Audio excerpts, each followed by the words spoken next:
कटेंगे तो कटेंगे।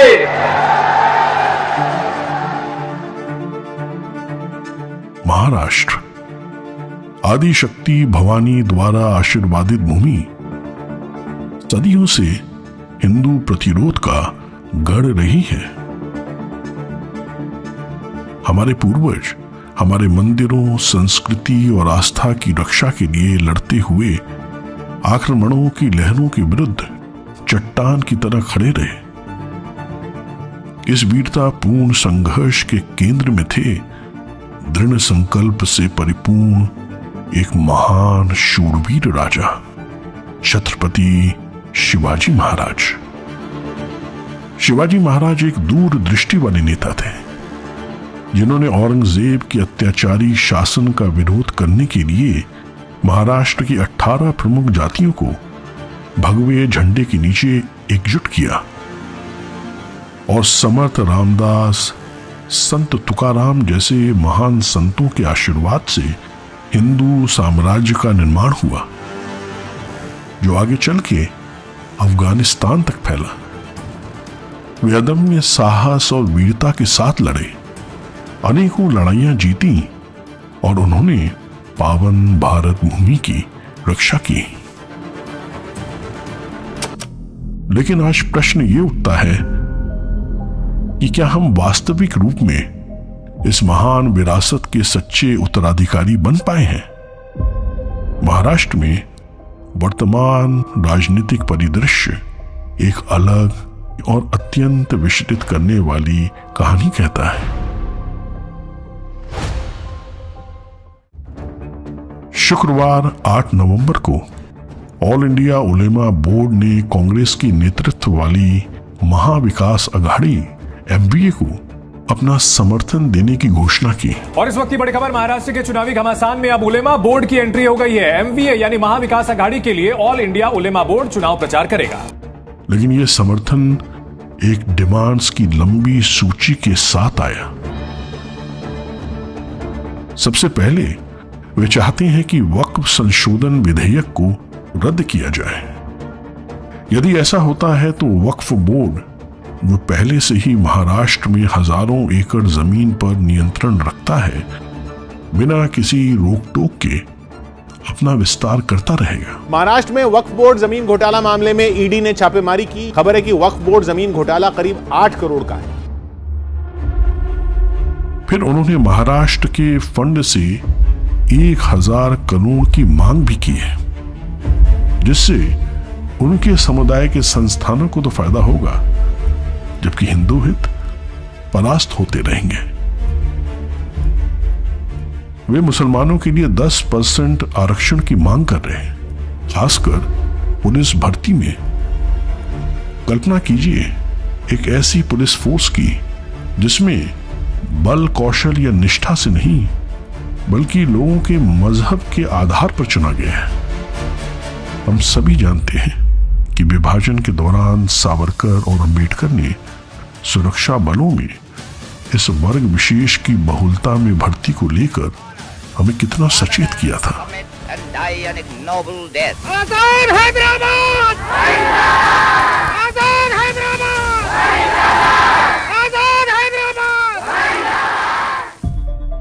फिर आती है हिंदू स्वरों को हमेशा के लिए शांत करने की कुटिल मांग।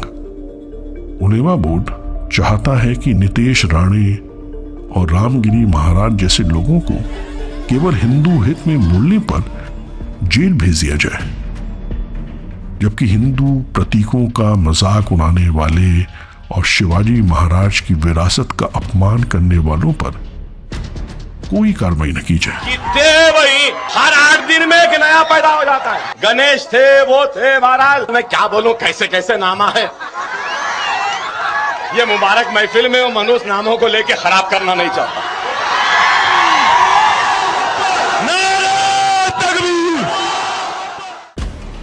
जब ये मांगे पूरी हो जाएंगी और जिहादियों के गढ़ राज्य में स्थापित हो जाएंगे, तब उलेमा बोर्ड संपूर्ण राज्य पर नियंत्रण चाहेगा।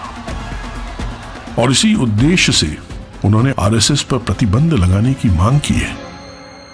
वो संगठन जिसने एक सदी से हिंदू मूल्यों की रक्षा की है और एक मजबूत हिंदू सद्भावना को प्रस्थापित किया है।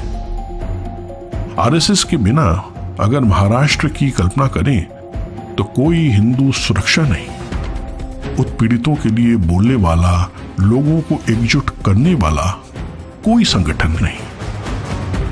ये उलेमा बोर्ड की चाल सिर्फ राजनीति से कहीं अधिक है।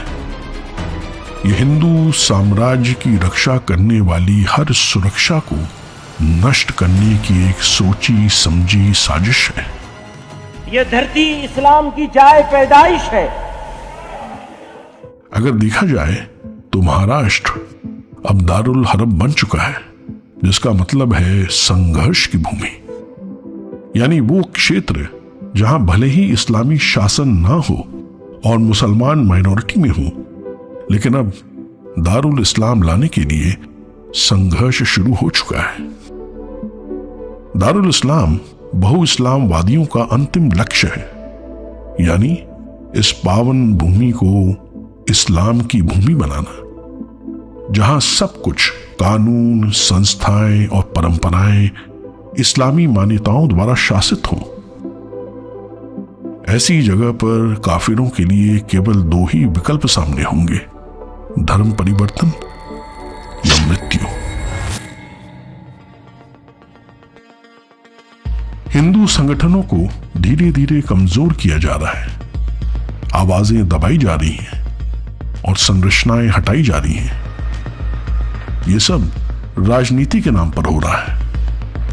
इसका उद्देश्य है हिंदू ताकत को कम करना और इस्लामी हाथों में सत्ता केंद्रीकृत करना, जिससे हिंदू संस्कृति और विरासत असुरक्षित हो जाए और उसे आसानी से काबू में किया जा सके। यदि ये आपको चिंतित करने के लिए पर्याप्त नहीं है तो इस पर विचार करें। आज महाराष्ट्र में ऑल इंडिया उलेमा बोर्ड द्वारा की जा रही मांगें सन 1929 में मोहम्मद अली जिन्ना द्वारा की गई 14 सूत्रीय घोषणा को प्रतिबिंबित करती है। यही विचारधारा भारत के बंटवारे और पाकिस्तान के जन्म की नींव थी।